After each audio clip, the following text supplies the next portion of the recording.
Hi, my name is Courtney Terry, and this is Arts Alive. My guest today is Claudia Herber from McMinnville, and you are a 3D artist, specifically with gourds. Gourds. Gourds. Yes. And I'm just looking, I want to go over everything, but so why gourds? And where gourds?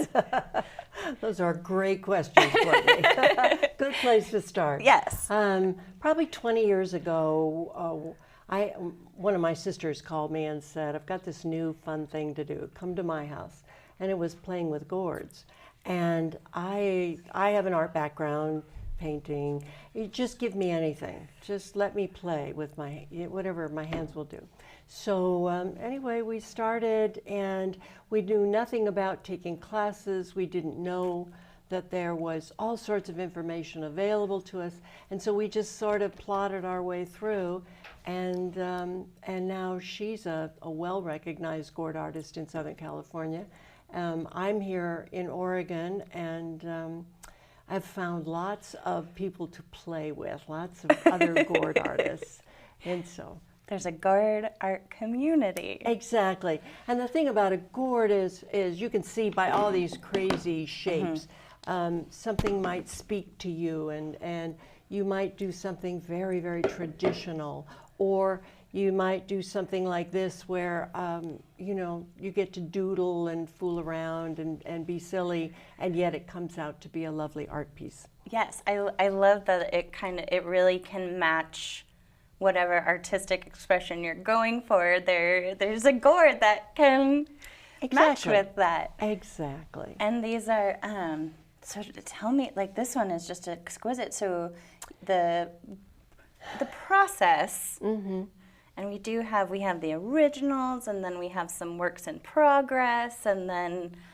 the gorgeous final product, which it's to see it coming from here or this to getting to this. It's just magic. It is, and it's fun. Art is magic. Art is magic. Exactly.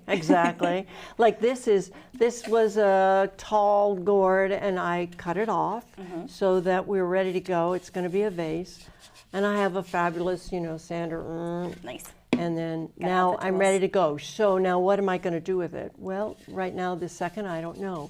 But this started out kind of that same way. This is obviously a pretty tall gourd.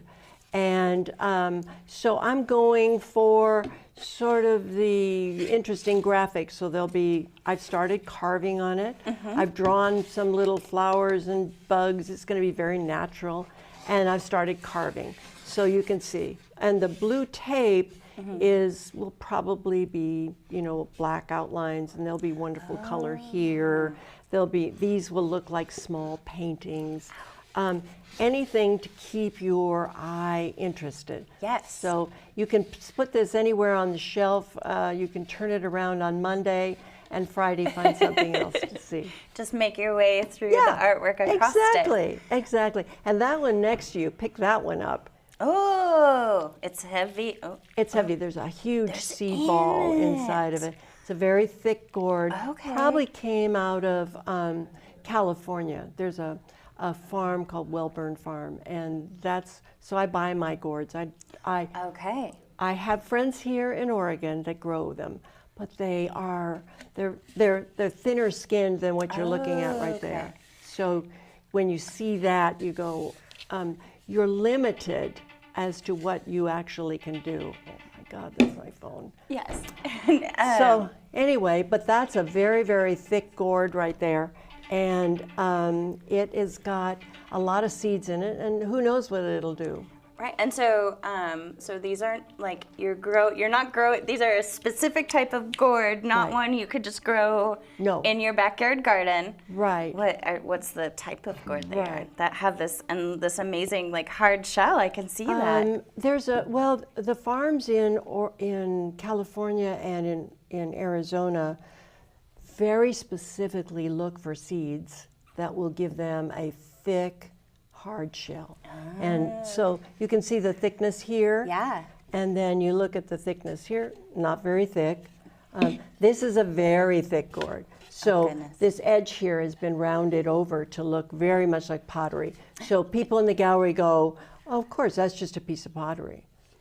But, No, but it's not. It's lighter than you would expect. But are they as fragile as pottery, or can you you can accidentally knock one off something? Accidentally. Right. Never on purpose. Yeah. They are not as fragile as pottery. Nice. Now, having said that, something like this, it's got all these extra carved out things. Yeah. You really wouldn't want that to tumble that way, No. that direction. But, all that. And that little, this is my homage to Victorian pottery. Oh, so the handle is a piece of gourd, which I attached, and then I have a product, which is a clay product.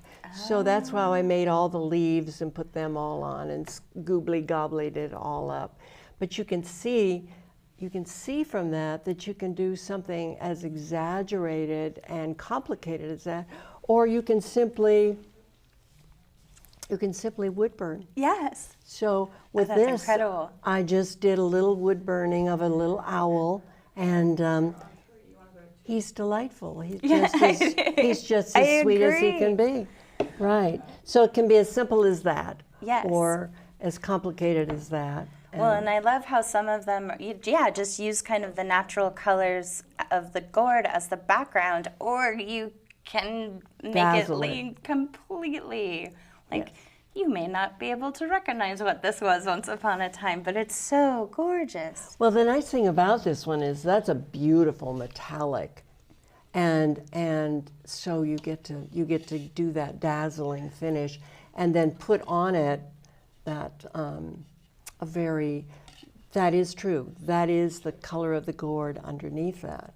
So it's wood burned, and then just a little bit of embellishment, and then of course this is that wonderful microus oxide put on the black, because as long as you're going to dazzle, come on, go big. I do appreciate the subtle sparkle as well, though. Sure. You can be flashy and then just kind of like sparkle under the table. Yes, exactly. And so you have some of your works that are on display at the Currents Gallery. Right. And then you had mentioned another gallery in Forest Grove, and then you are opening a show next week, you had said? Right. Kathleen Buck and I, will be the wall art, and I will be the 3D art. So we've done it a couple years together, and we find that our arts just sort of go together. You know? It's really, really fun to do it. So I brought in a bunch of brand new pieces, which is nice for the local artist, or the local our local people who come in and look at our gallery at least once a month, and then they find that we've got brand new art, or that it's all mixed around, so they see something new that they hadn't seen before. Yes, which makes it just so exciting. And with just kind of the wide variety of pieces that you have. And so your inspiration here is kind of more historical or more traditional. And do you kind of focus on using the more kind of natural aspects of the gourd? Do you find yourself kind of drawn to more like natural art or natural designs on it, or do you just really enjoy sometimes being like, you'll never guess what this actually is? Right. I probably lean more that direction. Nice. This piece here, this is a very traditional piece. You would say, if you went looking up gourd artists, especially in the Southwest, this is what you're going to see. You're going to see that native art, and that is, that's fun. That's kind of not my bent. I'm much more this stuff. I'm much more, what do I want to say, expressive in another direction.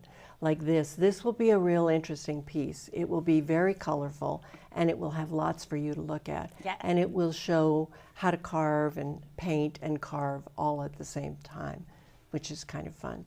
But going with, like, what ultimately, Courtney, will I do with this? Don't you wonder?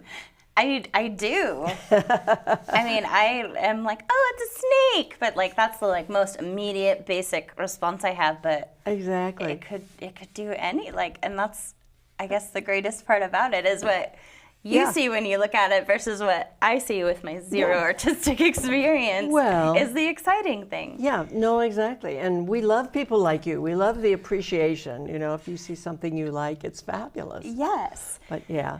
So with the gourd, I have gourds in the gallery that are quite large and took a long time to carve and do things with. And by the way, this is a class I'm teaching July 8th. Oh, wonderful. Where are you teaching it out of? Right at Currents Gallery. Oh, wonderful. Our backdoor studio. Oh, excellent. So all of that information is on our website.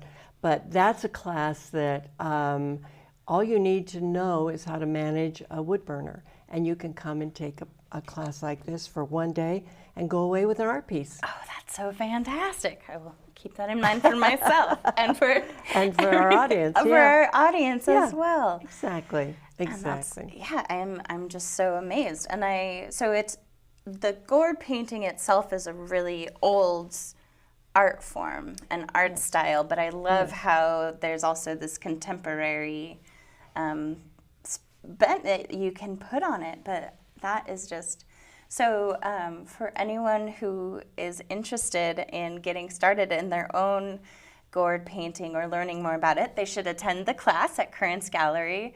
And then was there anything that really inspired you, that really was like a resource that you said, like, that's how I want to do it? Oh, goodness.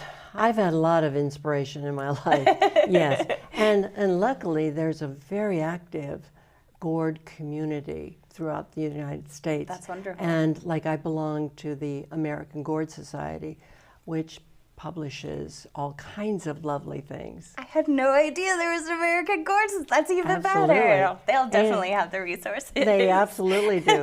And several friends that I met once I moved here to Oregon, and I started our own gourd group.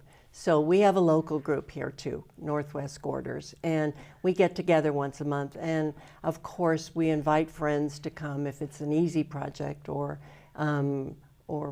we have teachers in to teach us interesting things. So the exciting. Community is evolving, and I feel very fortunate that I'm involved with that. Yeah, it's so important to have that artistic community to support and give each other that feedback. And exactly. Even like it's exciting when somebody new and they have that spark and that passion, and kind of getting to see how somebody else gets started on what you love to do so much. Right, that is true. And I noticed that just being in an art community, I don't care what they do. Yeah. It's so fascinating, and it is true. You get to see what they're doing, and it makes you a better artist. I'm going to collaborate with Ann Durley, the clock queen. Okay. And we're going to make dolls. So we're going to do gourd bodies, and she's got bazillion things. So tune in next week. There'll be something new coming. Wonderful. Well, Claudia, thank you so much for taking the time to show your gourds and your art. And so please tell me again, so your show is starting next week. Is there a particular Monday? Monday we hang the show, and both Kathleen and I will be in the gallery on Saturday, which I think is the 18th. Great. So we'll be in, and so we'd love to have you drop in, and we'll give you the 25-cent tour. Excellent. Just my price range, even. Sure. Wonderful. Well, thank you again, and folks can head on over to Currents Gallery to see some of your pieces now, and for the show on the 18th, and then also, so the gourd class will be July 8th, which is a Friday. So, as a Friday, so, and that's currentgallery.com. Currentsgallery.com. And you can sign up there, or come in the gallery and sign up. Browse around. Yeah, exactly. Claudia, thank you so much again for coming in today. And thanks, everyone. My name's Courtney Terry, and this has been Arts Alive.